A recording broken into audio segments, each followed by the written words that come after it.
Epstein file संदर्भात उल्लेख केलेला आहे आणि थेटपणे पंतप्रधान नरेंद्र मोदी असतील किंवा मग काही मंत्र्यांसंदर्भात देखील संशयी भूमिका राहुल गांधीकडनं व्यक्त करण्यात. राहुल गांधी यांचं मोहब्बत की दुकान आता झूठ की दुकान झालेली आहे.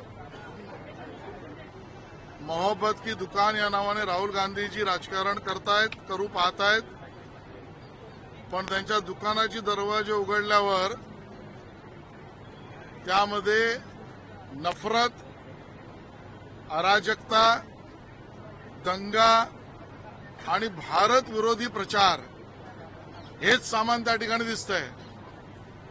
आणि त्यामुळे राहुल गांधीजींनी त्यांच्या मोहब्बत की दुकान हे नाव बदलून झूठ की दुकान, अराजकता की दुकान, दंगा भड़काने की दुकान, नफरत फैलाने की दुकान और भारत विरोधी बातें फैलाने की दुकान असं नाव ठेवावं.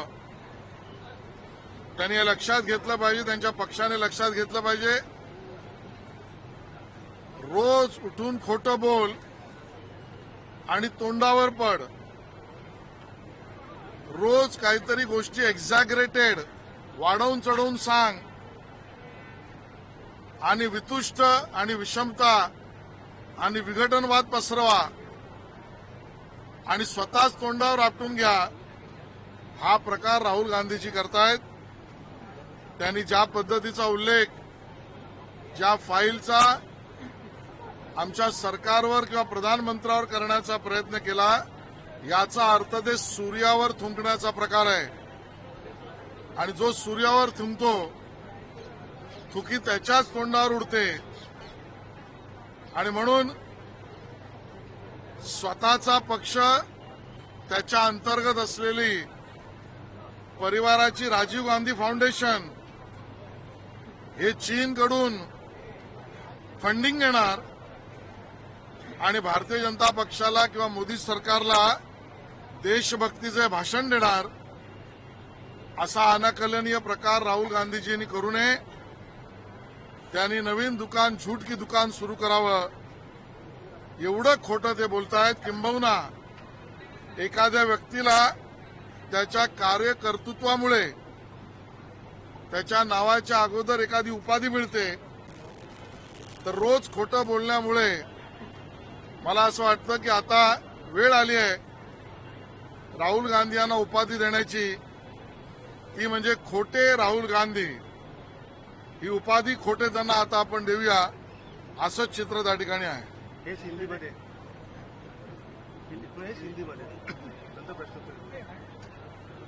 जिस प्रकार का बयान और समाज माध्यमों पर राहुल गांधी इन्होंने किया है, मेरा तो मानना है कि राहुल गांधी जी मोहब्बत की दुकान इस नाम से राजनीति करने का प्रयास कर रहे हैं.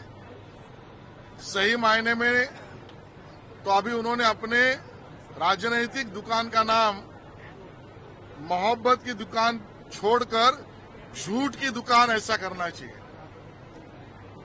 उनके राजनीतिक दुकान को अगर खोला तो दिखता है नफरत, अराजकता, दंगे भड़काना, भारत विरोधी बात करना, यही उनके दुकान का काम है.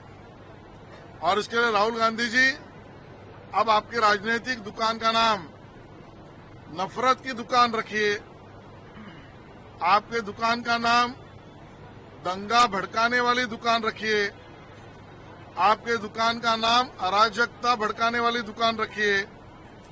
आपके दुकान का नाम भारत विरोधी बातें कहने वाली दुकान. और इसके लिए मोहब्बत की दुकान नहीं, ये झूठ की दुकान है. जिस तरीके का आरोप और बयान वो रोज कर रहे हैं, वो रोज झूठ बोल रहे हैं. रोज नया झूठ बोलना और अपने ही मुंह पर गिर जाना, रोज नई झूठी बातें फैलाना और अपने आप को ही एक तरीके से झूठा ठहराना. मानो कोई जिस प्रकार का आरोप माननीय प्रधानमंत्री या सरकार पर ये कर रहे हैं, इसका मतलब सूरज के ऊपर थूकने जैसा है। और जो कोई सूरज पर थूकता है उसी के मुंह पर वो तमाचा बैठता है, ये हम सबको पता है। खुद के दल के अंतर्गत पारिवारिक फाउंडेशन, राहुल गांधी जी का फाउंडेशन, राजीव गांधी फाउंडेशन चीन से डोनेशन लेगा और भारतीय जनता पार्टी या मोदी जी की सरकार को नसीहत देने की बात करेगा। इतना झूठा राजनीतिक नेता आज तक हिंदुस्तान ने देखा नहीं। और इसके लिए अभी अगर कोई उपाधि नाम के साथ देने की बात आती है तो अच्छा काम करने वाले को अच्छी उपाधि मिलती है, लेकिन राहुल गांधी जी का रोज का झूठ, असत्य, अराजकता, नफरत, दंगा, भारत विरोधी बोलना, इसके कारण अभी उनको उपाधि देनी पड़ेगी। झूठे राहुल गांधी, झूठे राहुल गांधी, ऐसा ही कहना पड़ेगा। राज्यसभेच्या निवडणुकीवरून आता आरोप खरं तर दावे प्रतिदावे केले जात आहेत. महाविकास आघाडीकडनं आधी शिवसेनेचा खासदार होईल किंवा जागा असेल असं बोललं जात होतं. आता कुठेतरी शरद पवारांच्या नावावरती सहमती होत असल्याचं समोर येतंय. मग हा त्यांचा अंतर्गत प्रश्न आहे. तो अंतर्गत प्रश्न त्यांनी त्यांच्या माध्यमातून सोडवला पाहिजे. काय कारण आहे की जेणेकरून जर तुम्ही म्हणता तसं उबाटाने आपला दावा सोडला असेल तर त्याच्या मागचं कारण काय? त्यांनी शरद पवारांच्या नावाकडे सहमती करण्याची भूमिका घेतली असेल तर ती आधी का नाही घेतली? प्रश्न हाही निर्माण होतो की उबाटा सेनेला कुठल्या दुसऱ्या त्यांच्या सहकारी पक्षाने धमकवलंय का? उबाटा सेनेला त्यांच्या सहकारी मित्र पक्षाने त्यांची जागा दाखवली आहे का? उबाटा सेनेला त्यांच्या सहकारी मित्र पक्षाने कडक तंबी दिली आहे का? आणि या कडक तंबीमुळे घाबरलेत का? उत्तर त्यांना द्यायला लागतील. आशीष जी, एक न्यूज वाला राज्यसभा को लेकर 16 मार्च को इस चुनाव में संख्या बल के आधार पर राज्यसभा को लेकर आप लोग सबसे ज्यादा सीटें आपको मिले, किस तरह से रणनीति रहेगी? आदित्य ठाकरे अभी भी बयान देखे गए हैं कि उनकी राज्यसभा के लिए 2 सीटें उन्हें चाहिए. नहीं, देखिए, जिसकी आमदनी है 50 पैसा, वो 5 रुपए चाहिए कहेगा तो उसको क्या कह सकते हैं? वास्तवता से परे है वो. तो आदित्य ठाकरे जी क्या कह रहे हैं वो वास्तवता से परे है, वो रियलिस्टिक नहीं है, वो जमीन पर नहीं है. और इसलिए इनके बयानों पर हम क्या प्रतिक्रिया दें? हमारा तय, महायुति के साथ हम चुनाव लड़ेंगे और हमारी सब सीटें हम चुनाव जीतकर लाएंगे. विनोद तावड़े जी का नाम आ रहा है खास करके. देखो, नाम तय करना ये पार्लियामेंट्री बोर्ड का अधिकार है, राष्ट्रीय अध्यक्ष का अधिकार है, महाराष्ट्र के कोर कमेटी उसको रिकमेंड करने का अधिकार है. वो निर्णय दिल्ली में होगा. चंद्रपूरची पुनरावृत्ती सांगलीमध्ये होताना पाहायला मिळते. सांगलीतला काँग्रेसचा एक मोठा गट नगरसेवकांचा भाजपसोबत येण्याची आता चिन्हे दिसू लागली. कुठेतरी काँग्रेसला पुन्हा एकदा धक्का बसतोय, याबद्दल काय? परवा मी सांगलीला दौरा करून आलोय आणि आता परिणाम काही दिवसात तुम्ही बघाल. आपला काही रोल यामध्ये? खासकर मुंबई की बात चल रही है कि वहाँ पर जहाँ पे आसपास जो टैक्सी वाले रिक्शा वाले उन्हें रमजान के वक्त में नमाज पढ़ने का एक शेड था जो हटा दिया गया. हालांकि कोर्ट ने इंटरव्यू करके अगर तमिलनाडु से व्यवस्था कर सकती है तो करे, इस तरह की उनका रुख है. क्या किया जाना चाहिए आपको लगता है? देखिए, इसकी पूरी जानकारी नहीं है, लेकिन हर किसी को अपने धर्म के आधार पर कानूनन तरीके से अपनी पूजा प्रार्थना करना ये उसका अधिकार है. हर उस व्यक्ति को उसका अधिकार मिलना चाहिए, लेकिन वो सार्वजनिक जगह पर लोगों को अनकन्वीनियंस करके भी नहीं होना चाहिए.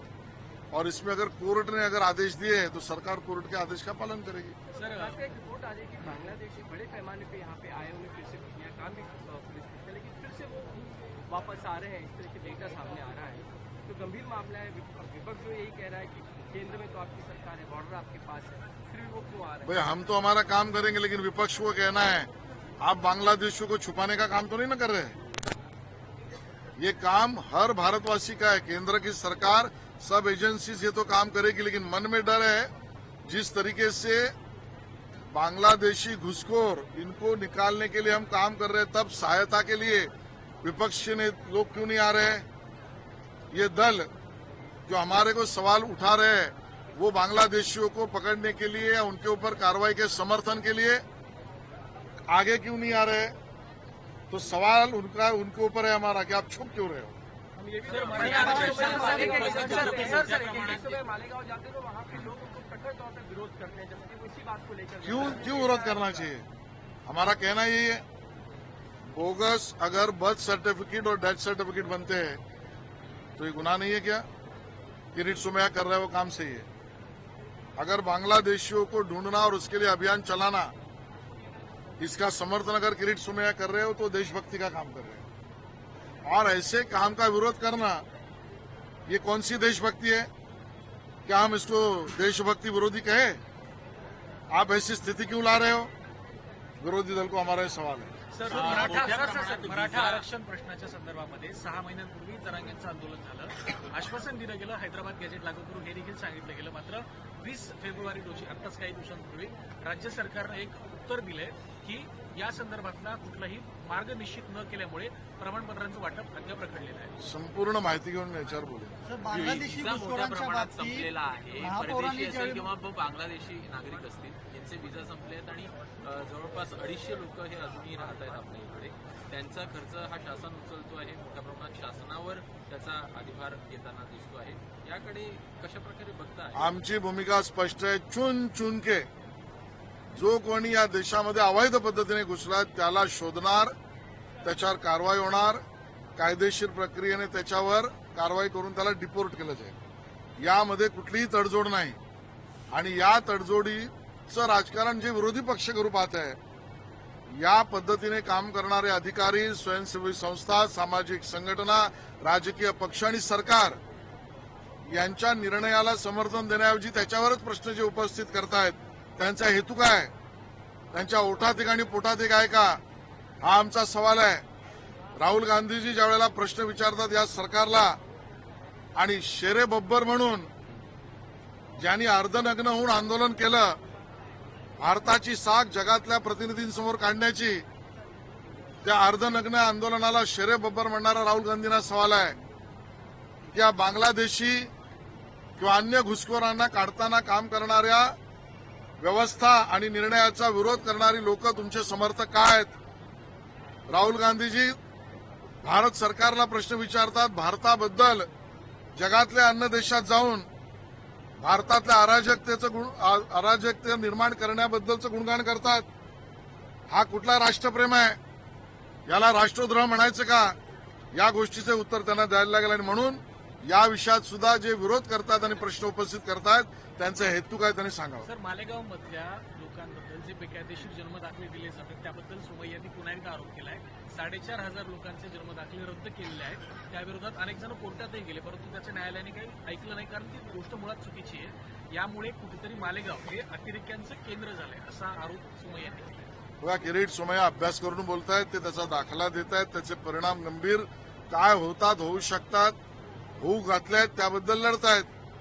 किरीट सोमय्यांच्या या कामाचं कौतुक करावं असं निर्भीडतेने ते काम करतायत. आणि त्याच्यावर जे प्रश्न उपस्थित करतायत त्यांचा हेतू काय, हा सवाल आम्ही उपस्थित करतो. सर, काँग्रेसचे युवा कार्यकर्त्यांनी एक प्रश्न उपस्थित केला, ते म्हणजे अल्पवयीन मुलींच्या बेपत्त्याची आकडेवारी फक्त समोर आलेली आहे. ही सगळी आकडेवारी पाहता चिंतेची बाब ही या ठिकाणी उपस्थित होते काय? मला वाटतं त्याचं उत्तर सविस्तरपणे लेखी स्वरूपात आलेलं आहे. सरकार या विषयात गंभीर आहे.